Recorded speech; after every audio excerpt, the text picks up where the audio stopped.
must look at career in the context, therefore, of the individual. Each person has to decide what is his or her definition of career. I don't think I'm preaching that this is right or wrong, but I'm saying there's a way of looking at it. Similarly, for organizations, your loyalty has to be in the context of what is talent. And the definition of talent, I've talked endlessly in the last 20 years, is a moving definition. What is talent today may not be talent 5 years later. Talking of adaptability and resilience, I'm sure amongst a lot of shifts that you have made in your career, there were a lot of moments where you felt very different in the new role than what you were doing in your previous role, and you spoke about that as well.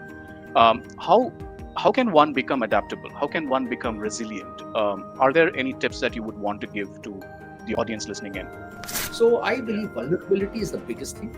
Second is learnability, which flows from vulnerability, right? Be willing to learn. At the end of the day, there is no rocket science. You have to just learn from anyone and everyone. Please learn the power of appreciation and gratitude. Who do you consider as someone who's a mentor figure for you? So who is Prabir's mentor? My approach with mentors is reach out, get their counsel. Everyone says in good faith. Sure. Find, reflect, you decide, because the only one who finally takes ownership and runs the rewards and the liability is you. You can't blame the mentor.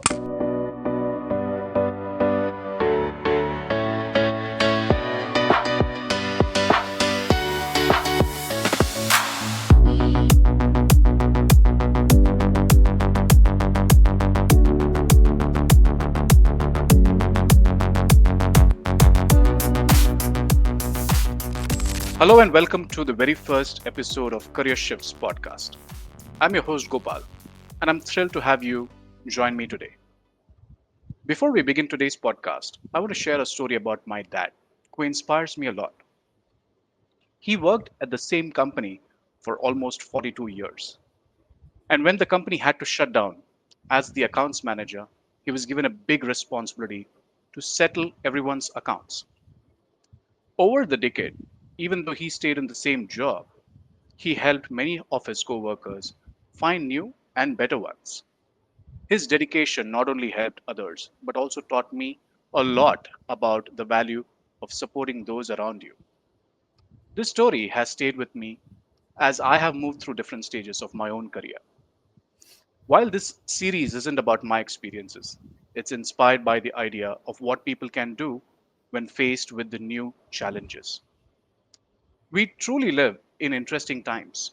On one hand, there are concerns about job scarcity, but on the other, India is bursting with opportunities as well.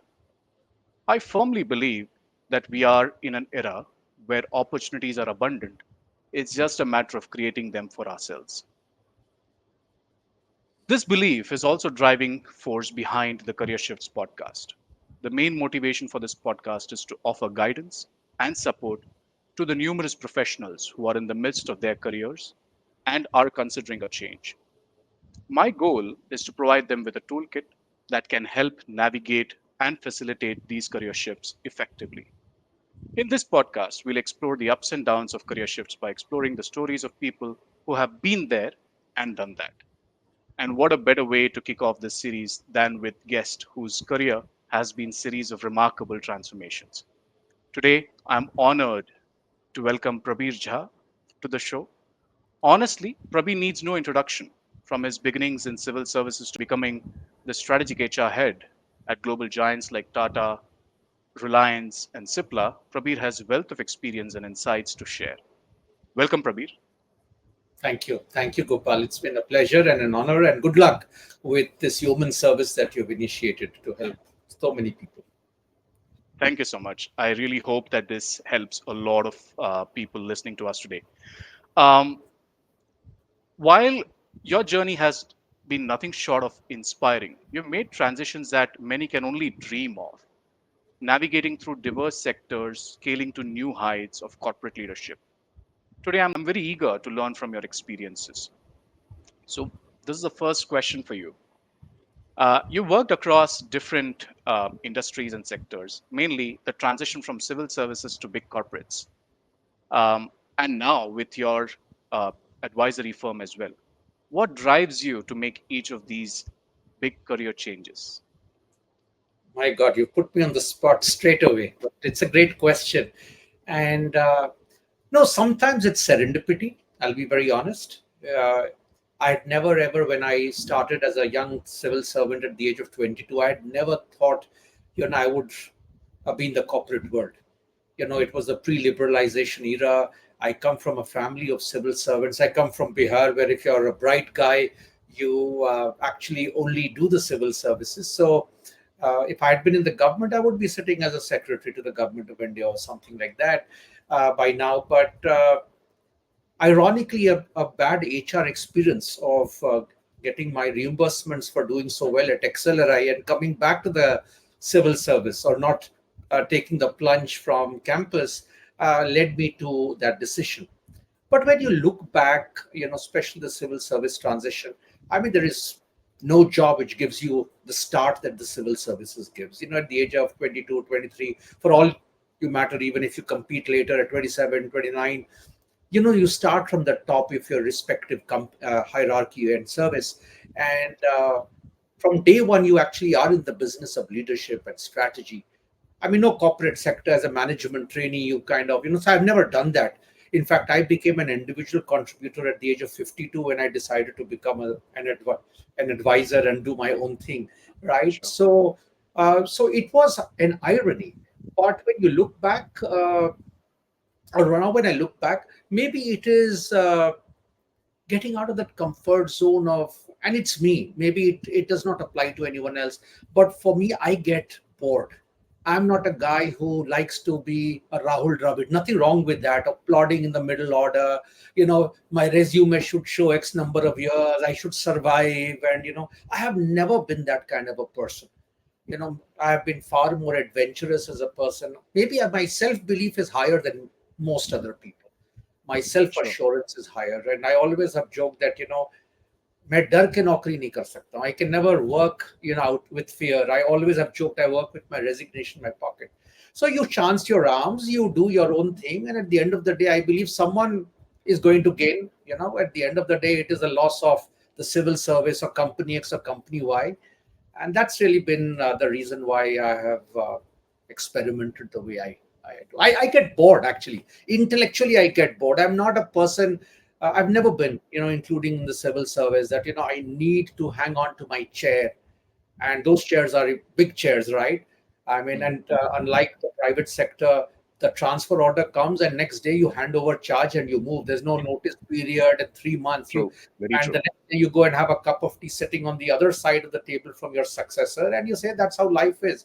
So maybe these are things which have set me apart from the standard, corporate professionals that we typically experience, who want to hang on. And how much money, Gopal, honestly, is enough money? That's, sometimes I wish if I'd I would not continued guess. with company X, maybe I would have 50 crores more, 60 crores more.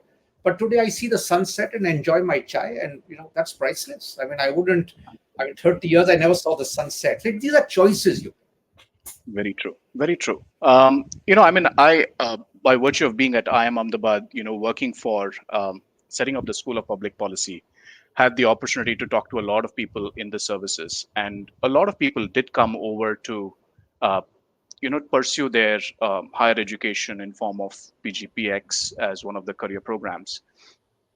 And a lot of people resonated with what you just said in terms of what challenges are available for them and how are they making the most out of it.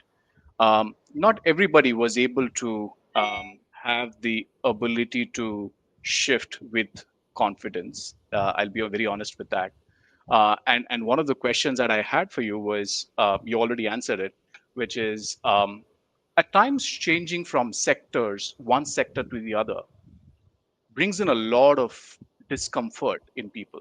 And when it does bring in discomfort, it brings in a lot of doubt as well. Now, I know you said you kind of did it with ease because you always knew what you were wanting to do, but a lot of people struggle with that as well, where they are unsure if this is the right move for them. They're unsure if this will work for them. What career advice would you have for them? What career advice would you give to such people? It's a great question, and the first thing is, don't try to get all your answers, because you'll never get them.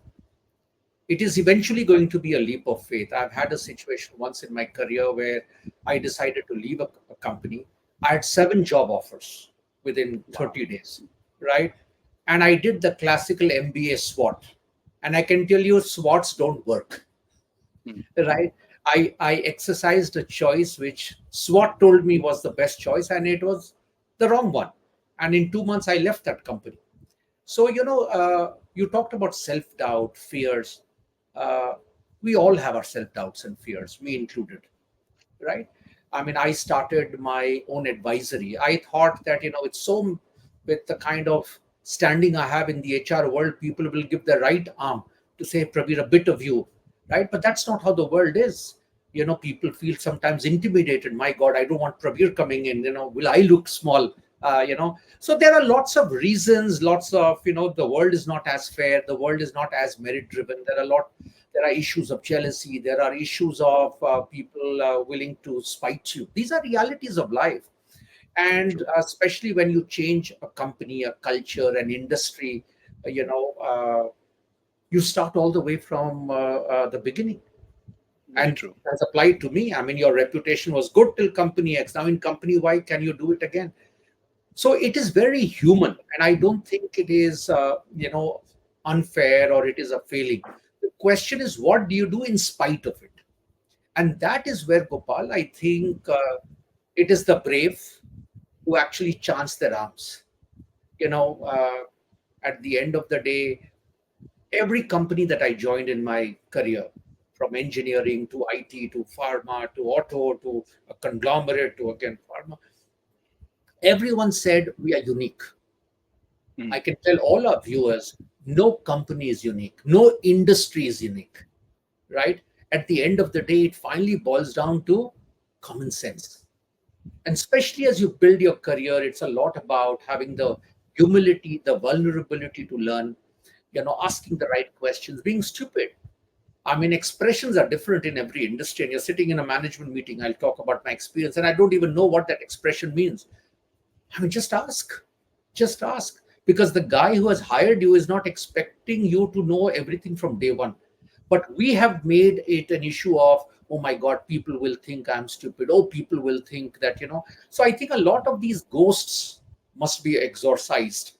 It doesn't make sense. So it is human, but it is equally important for you to look beyond yourself. And unfortunately, and I've had the one odd good guy who has stood by me to kind of say, no, Prabir, it's okay. Take the plunge. Many people will say things will collapse. My God, what if it doesn't work? But then it applies to anything else. Why are you even going to work tomorrow morning? Stay at home, right? I mean, anything can go wrong. You can be hit by a bus tomorrow, right? So I don't think that that is smart thinking. And you should chance your arms. And at the end of the day, yes, you'll have a few bloody noses and a little bruise here and there. It's fine. That's part of the deal. But finally, you win the battle, and your confidence is different. And then your confidence gets better. And that's how almost, I wrote about it some time back, if it helps our viewers. Every big guy was the boy or the girl next door someday, Very right? true. I mean, there's nothing unique about me. I mean, at the end of the day, there are many people. But yes, I did some things different.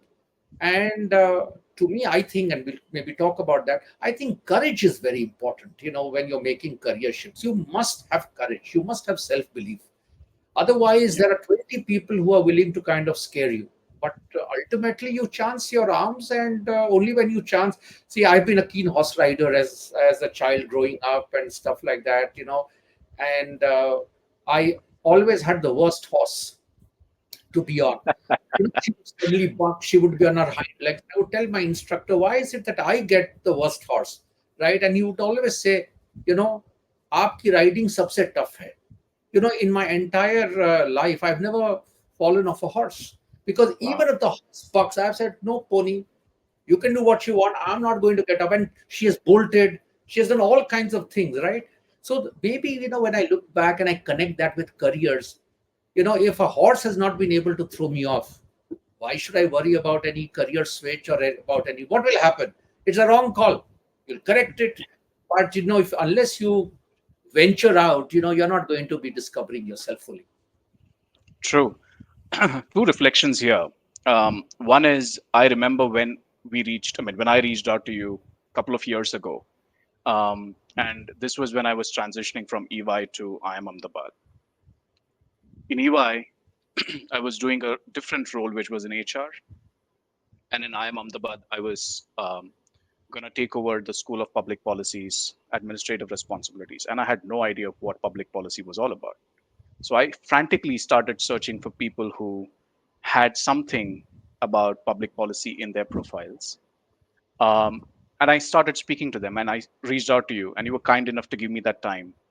And reason why that conversation still stays with me is because while I was doing the HR to kind of public services, so-called public services kind of role, you had done the other way around. So I would say that thank you for spending that time guiding. And the other point that I wanted to make, as you rightly gave your horse experience, was a lot of people come to me in their coaching. I mean, wanting to get coached or mentored, and keep saying that what I want to run, I want to run, I want to run, and I will only ask them, when will you learn to start to walk? So learn to walk. Maybe you will fall. Even if you fall, you may get bruises, but that's okay. It's part of the process. So thank you for bringing that point as well. Talking of adaptability and resilience, I'm sure amongst a lot of shifts that you have made in your career, there were a lot of moments where you felt very different in the new role than what you were doing in your previous role, and you spoke about that as well. Um, how how can one become adaptable? How can one become resilient? Are there any tips that you would want to give to the audience listening in? So, many time in my career, for example, when I moved from the civil service to the corporate, I was theoretically aware that it doesn't work by virtue of just a hierarchical title, position, seniority, right? So you go prepared. When you move to from engineering to the IT world, it is flatter still. You know, that was the first time and possibly the only time I sat out in a open space. Not in a cabin. Otherwise, from the age of 22, you had your cabin, you had your True. secretary, you had all the works. I mean, they are not easy. They sound simple, but it lasted a week. That, my God, I mean, the door is opening and shutting on my face. But I'll confess, because that's not what I had ever seen in my 10, 12 years prior to that. When I became the CHRO for the first time, while 80% of HR in Dr. Reddy's was reporting to me, my worry was the couple of people who were not reporting to me, how would they accept me? They were peers. They all knew that I am better poised for the big job, but would they accept me? How would I do it? The only night I did not sleep, not out of happiness, but out of trepidation. Similarly, when you come to a giant organization like Tata Motors, right, a Fortune 500 company, I had not done that scale. And it was an old established company. I was a young brat, by Tata standards. How would people receive you? Or when I went to Reliance, a conglomerate, I mean, $65 billion at that time. I've never done a conglomerate, and I was still 47 or something like that.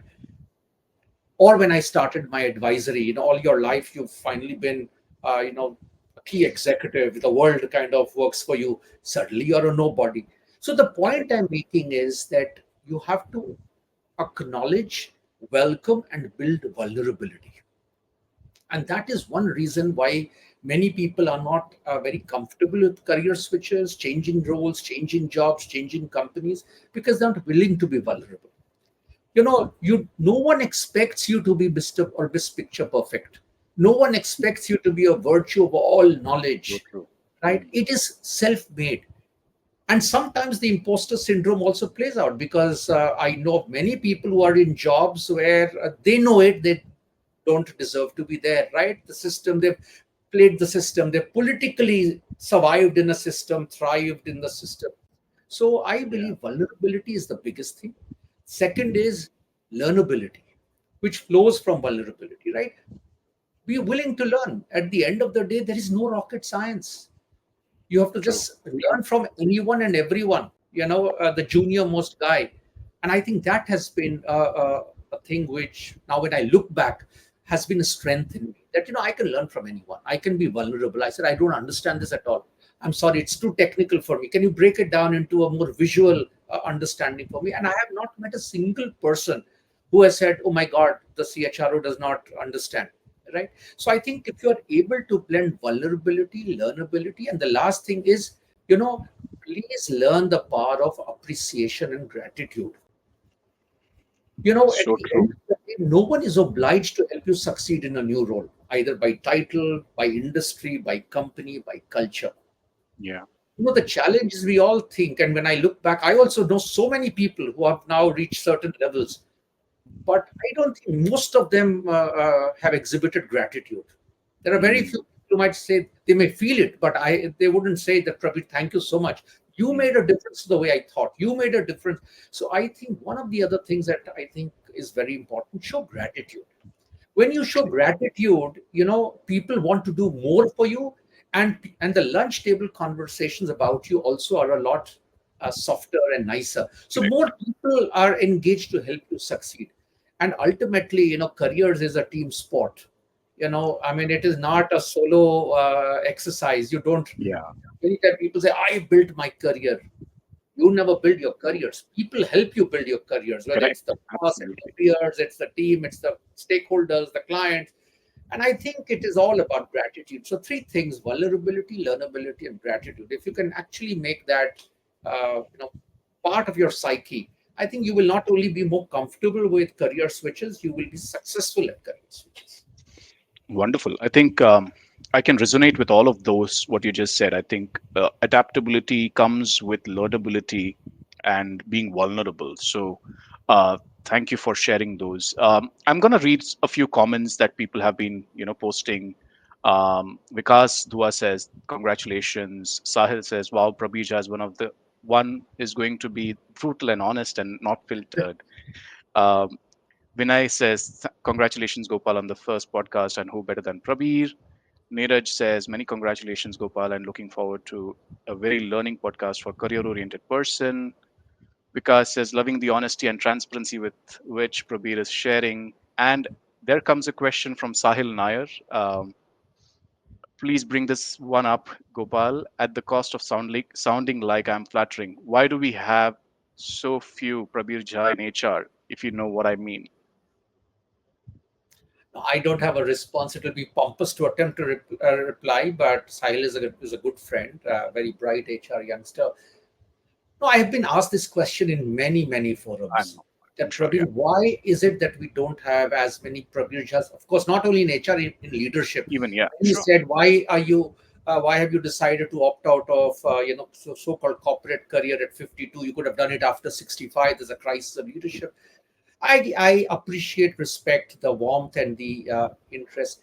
The reason why, but I agree, Prabir is rare because, first of all, there are very few people who have integrity and courage that I have. That I will definitely say.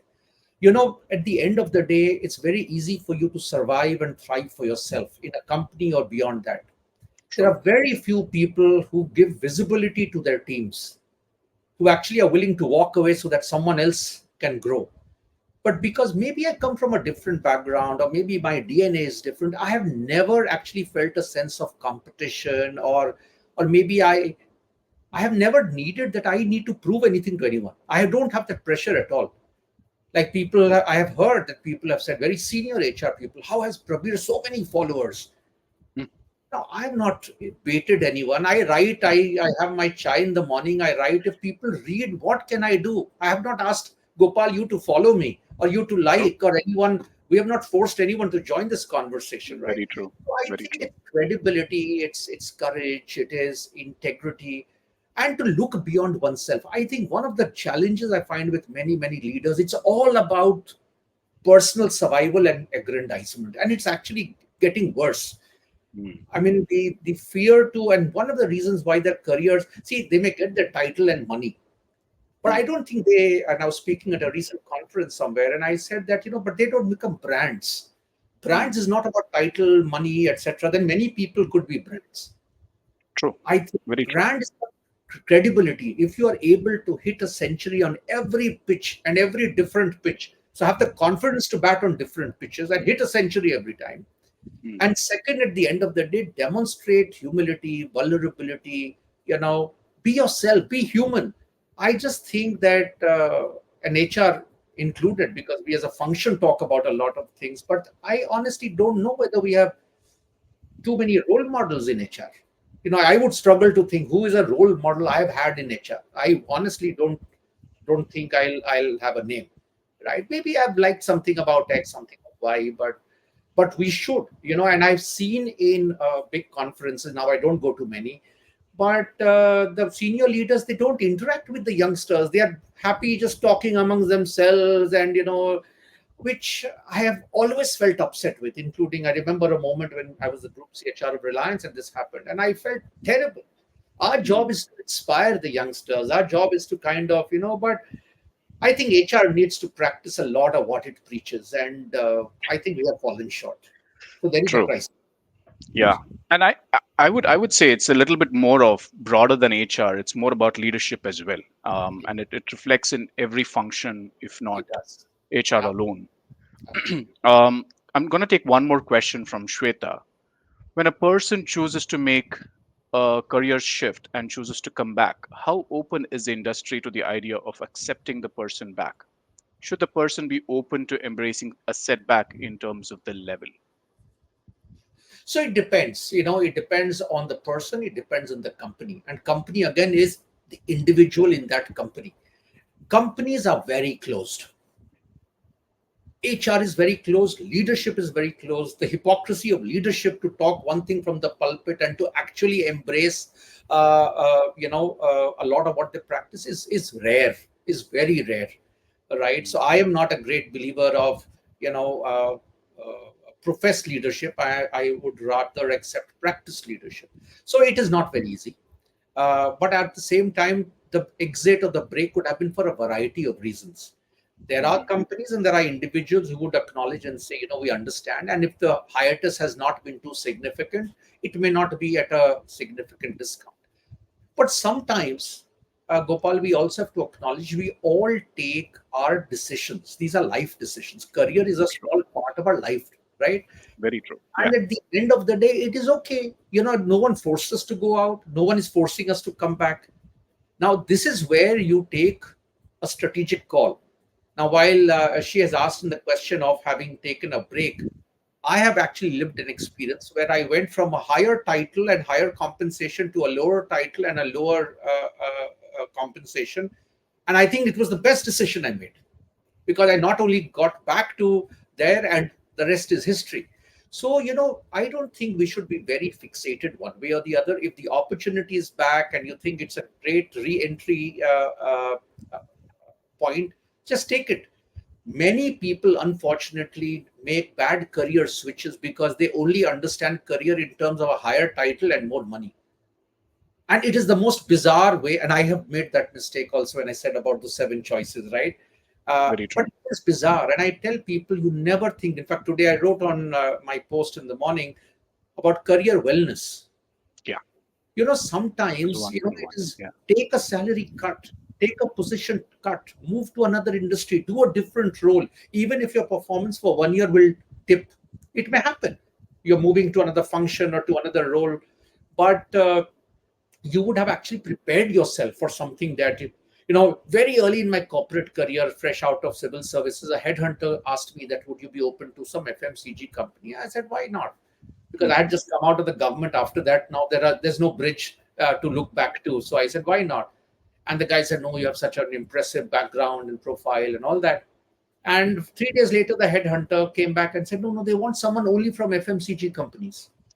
I said, you should have checked with them earlier. I don't feel bad. I don't have an FMCG background. And Correct. today, after 30 years, I can say, actually, I couldn't care, a bit about it. So the response is yes, if you think it's a good re entry strategy, take the cut. If you are good, no one can keep a good person down. It'll bounce back. Prabir, I'm going to slightly digress from the theme of this conversation, and I think it's important to bring that conversation into this one as well. Is a lot of people today are going through force shifts as well, and when Yeah. they come back and try to find place for themselves, as you rightly pointed out, organizations are not as open. There is also a shift that is happening at an industry level where organizations have started seeing roles very differently. and this is as a result of AI, new tech. I Yeah. mean, the way employment is being seen as well. And then there is the entire people, where people are also looking at opportunities very differently, more transactional in nature, if I can call that. Yeah. What advice would you have for organizations to improve their talent attraction strategy? Because today we are looking at an as a person who wants to come and work for you, but may or may not really have the same amount of loyalty, if I can say, quote unquote, that we probably would have seen 10 years ago in an individual. So let me make some caveats before I respond, right? Because I Sure, have very strong points of view, and no one needs to agree. sure. First of all, I've talked about this many times. Loyalty cannot be measured in years in a company. Mm, I've seen companies, and I now advise many companies where, oh, he's been there 30 years. Actually, some of them should have been sacked 20 years ago. They don't deserve to be there at the salary, at the level at which they are, very honestly. mm, But it's loyalty. They manage the political system. It could be, and this mm, could apply even to MNCs. I'm not excluding MNCs, right? It's a mm, political game. You've survived, you caught on to the right guys, they grew, you grew, and all, because mm, humans behave in that way. Loyalty to me is more about impact. At least that's the way I have told myself about loyalty. If I stay with a company 3 years, but I change the orbit, I do something which someone could take 10 years to do, I've been more than loyal to that company. Because people who've true. been there 10 years have actually just potted around, right? Mm, That is not mm, loyalty. mm, But it's an inconvenient truth for many office holders and mm, companies to absorb, mm, right? But this is the mm, bitter truth. So that's the first part.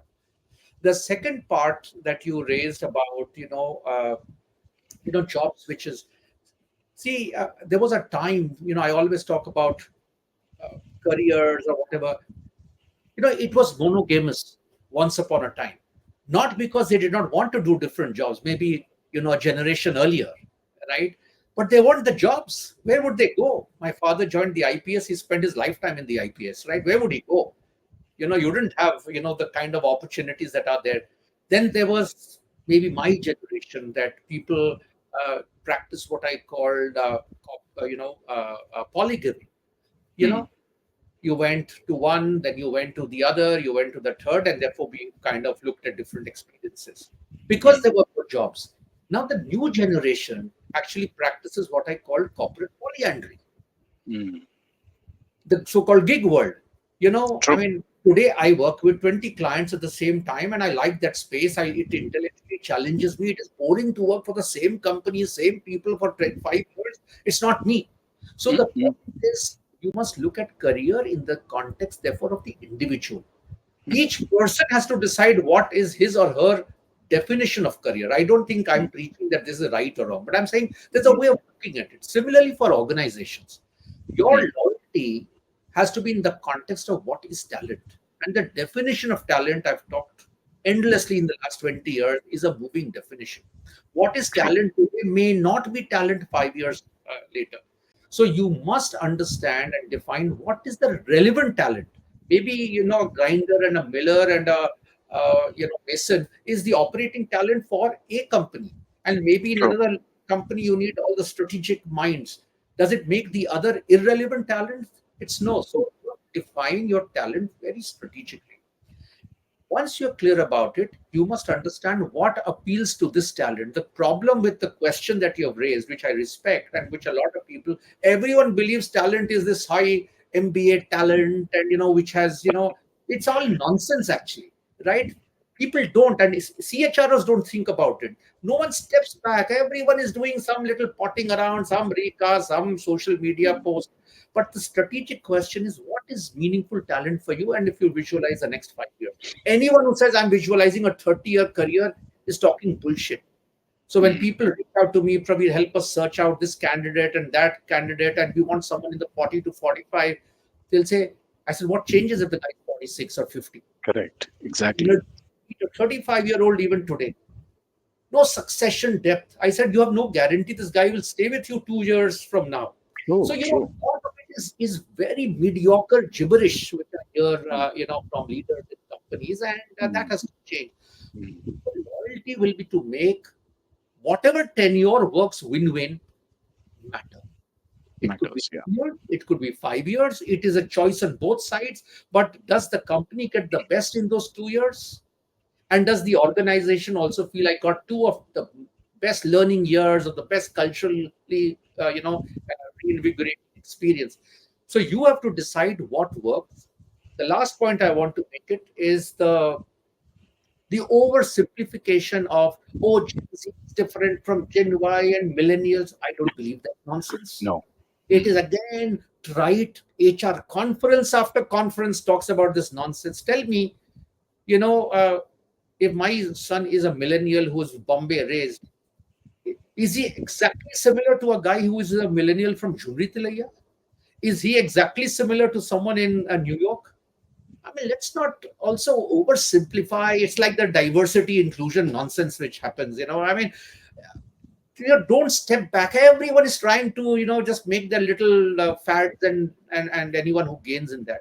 So the question is, you must finally atomize experiences.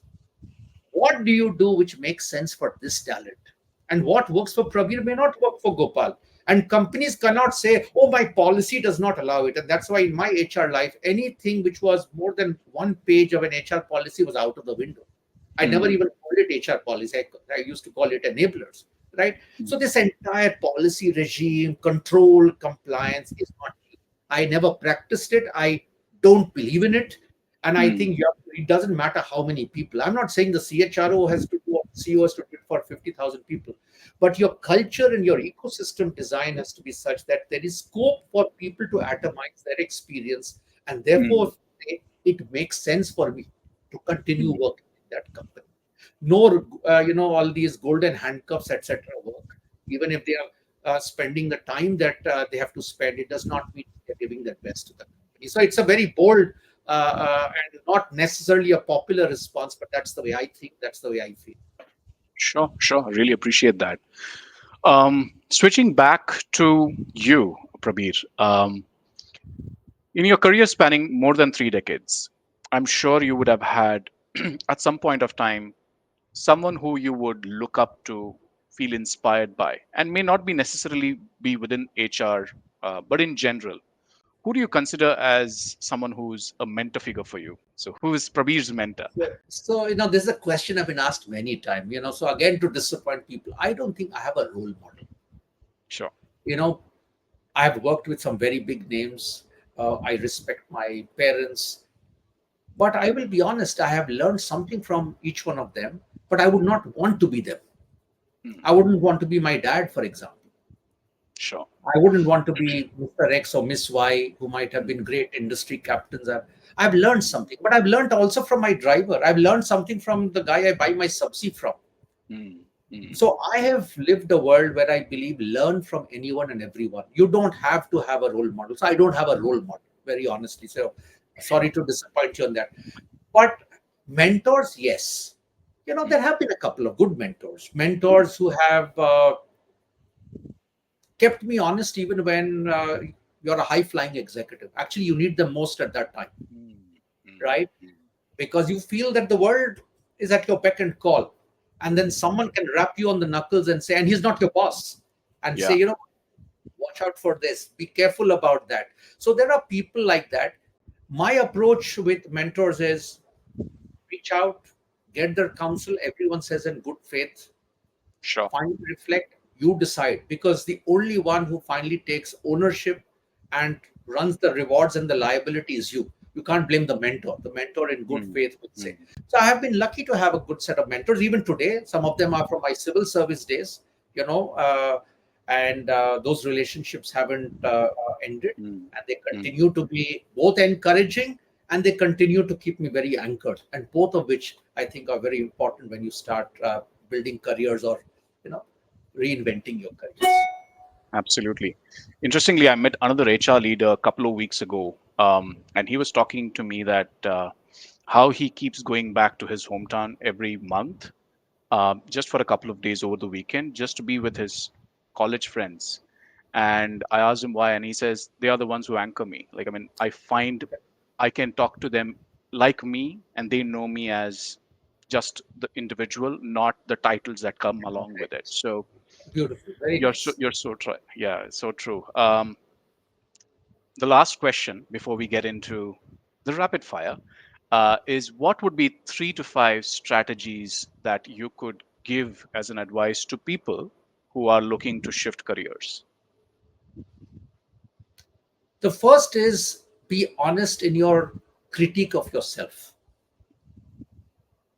You can take help from anyone, but Hmm. be very honest. Hmm. What defines you? Hmm. What gets gives you your mojo? What Hmm. works for your neighbor may not be you. Like what gives me my energy is not money, right? True that. I mean, it doesn't. So at the end of the day, I don't take decisions because someone is saying, Prabir, I'll give you another 10 crores, don't leave the company. It doesn't work like that with me. It doesn't. It has never worked. It's not that I've not had big money thrown at me. It's never worked for me, right? So understand yourself. Where is your drive? And who are you not? Like I need Hmm. a lot of space and independence. I'm a very free-minded person. I cannot be a just yes, sir, you tell me I'll execute. No chairman, CEO in my career has ever told me Hmm.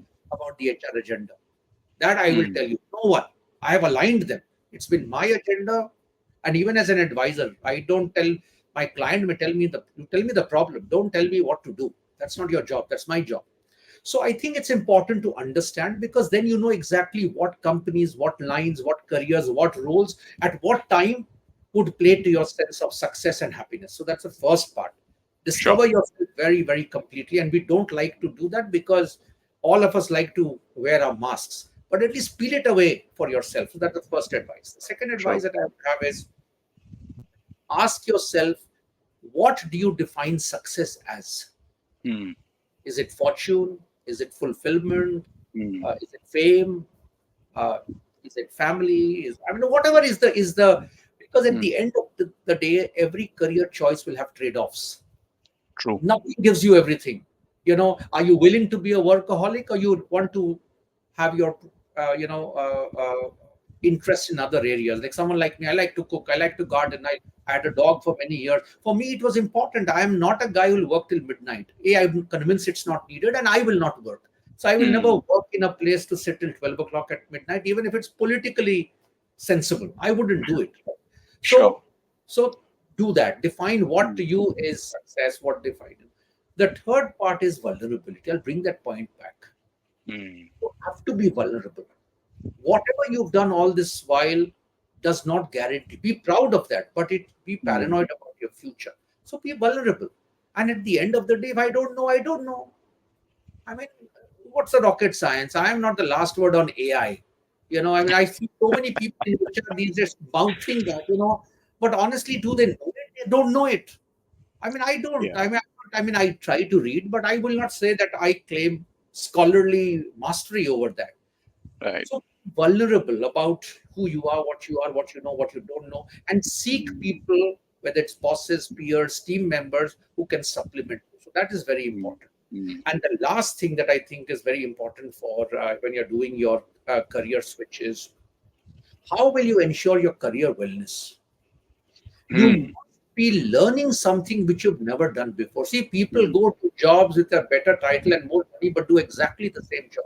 In fact, one True. of the things in a lot of my coaching, I tell people that we all want to go 2 levels higher, but we want to continue to do a job 2 levels lower. And that's the biggest paradox of careers, right? And Yeah. demand and supply economics is helping us get to titles and money, but are we Yeah. actually there? So I think you must ask yourself that careers are all about how am I making sure that I'm well?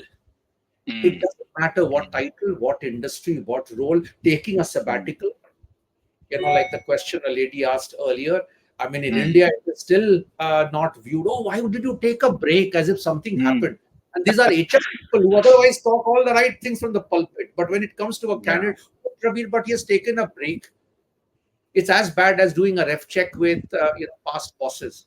If the Hmm. past boss was a son of a bitch, then why would the guy have left him, right? I mean, is Hmm. it sensible? It isn't. So I think these are the four things that people should say. What Sure. should you do, which actually is like a booster shot for you, rather Hmm. than just a tactical move because it gives you a few pennies more or gets you a Hmm. better time. I think that's It's a very short term and a very stunted view of looking at careers and career switches.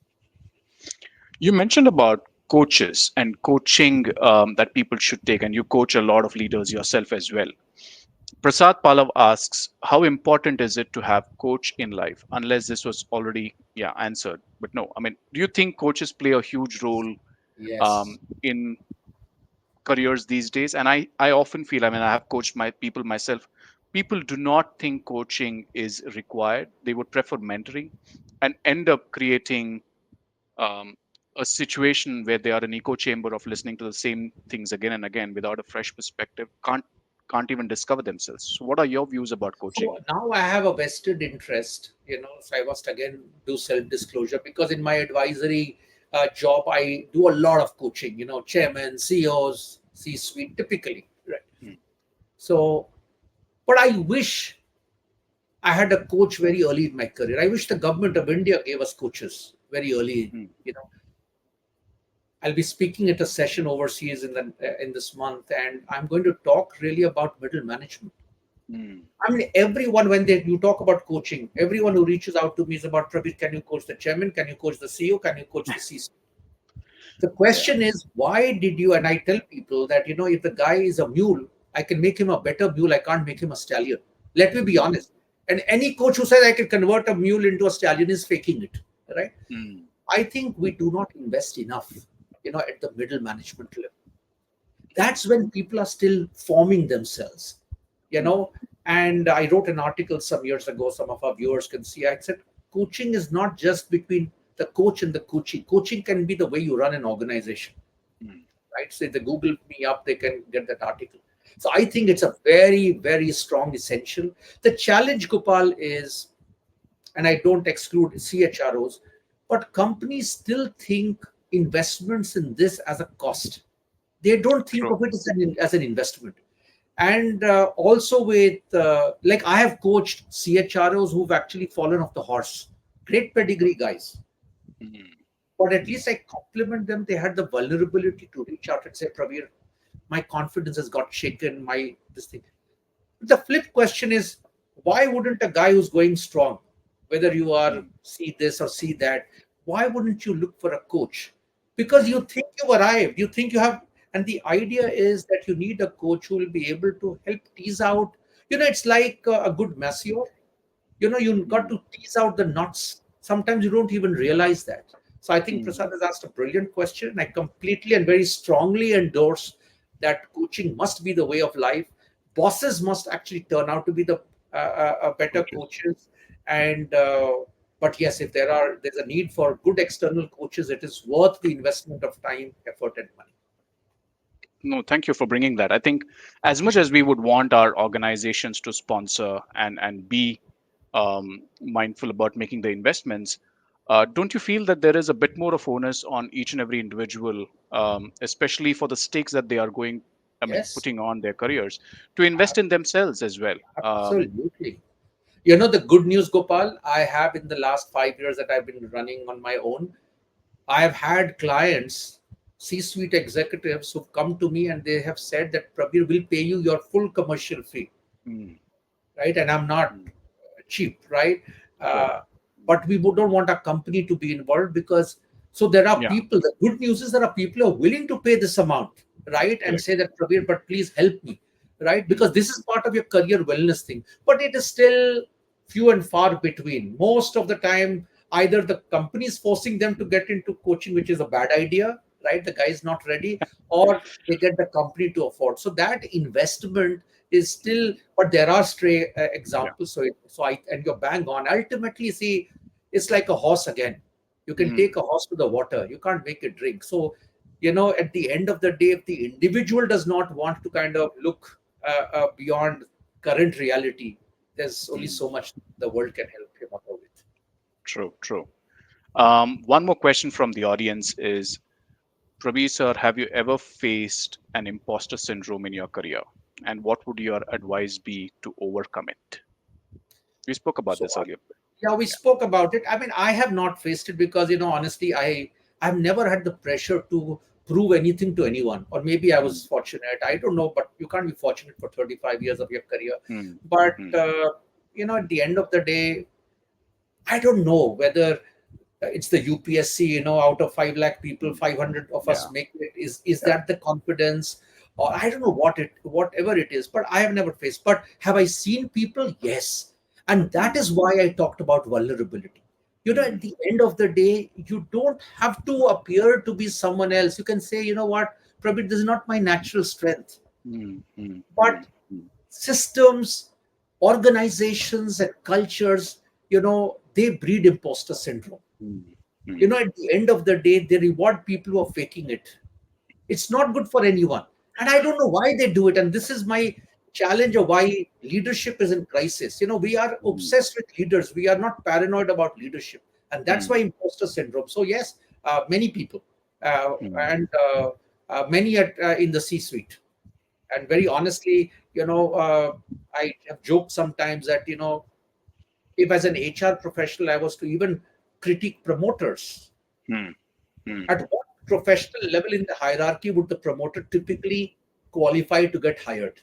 mm, Now they are the promoters, right? But there are interesting ways when you sit back and reflect and you say, you know what, maybe the guy was good enough as a VP, and maybe somewhere you say he's not even just because he's born in a family, he's a big guy, but otherwise he's more a general manager or a senior manager.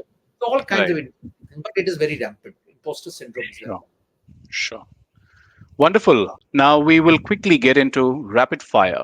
So the first question for you is one book that has significantly influenced your career.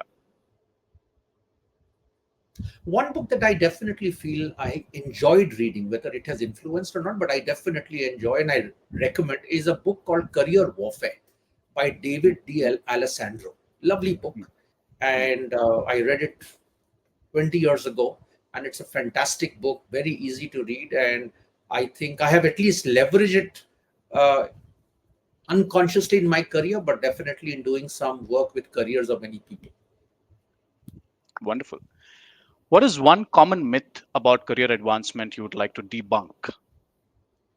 Titles and higher compensation means that your career is happening. Absolutely not true.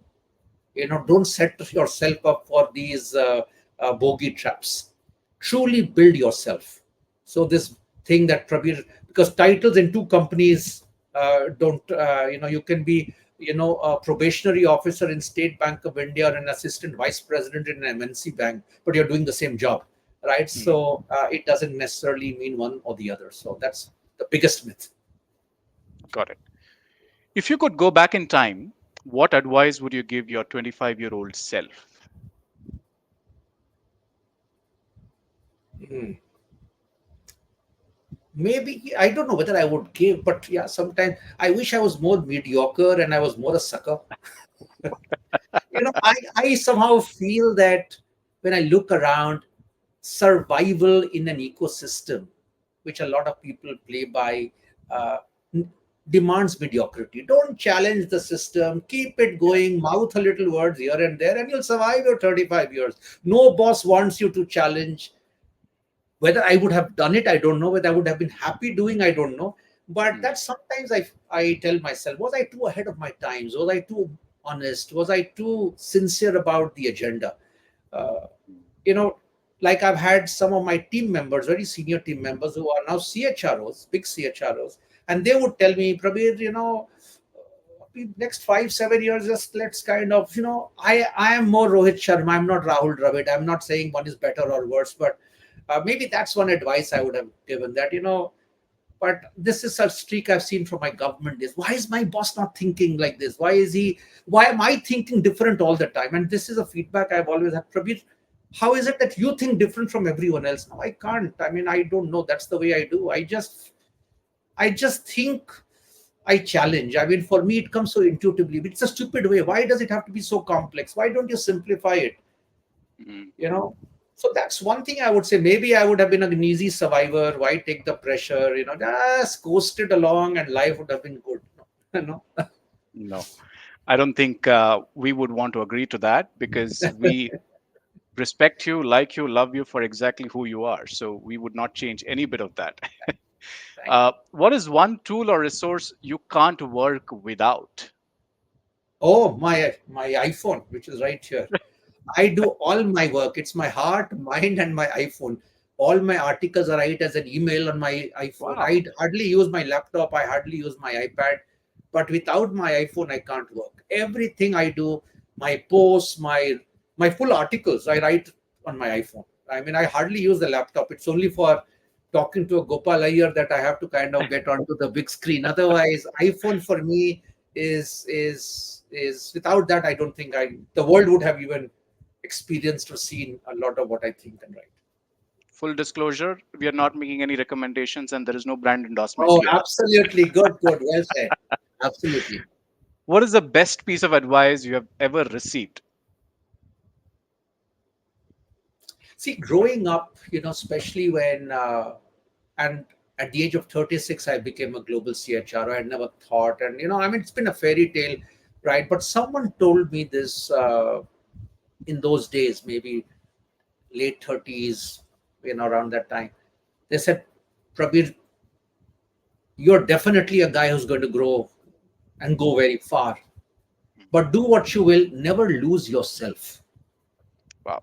Never lose the Prabirness in you, right? And a question you've asked, what makes Prabir so different, etc. There is something different. I mean, there's no doubt about it. I also, it's God's gift. I can only be grateful to the Almighty. There's nothing which I have done.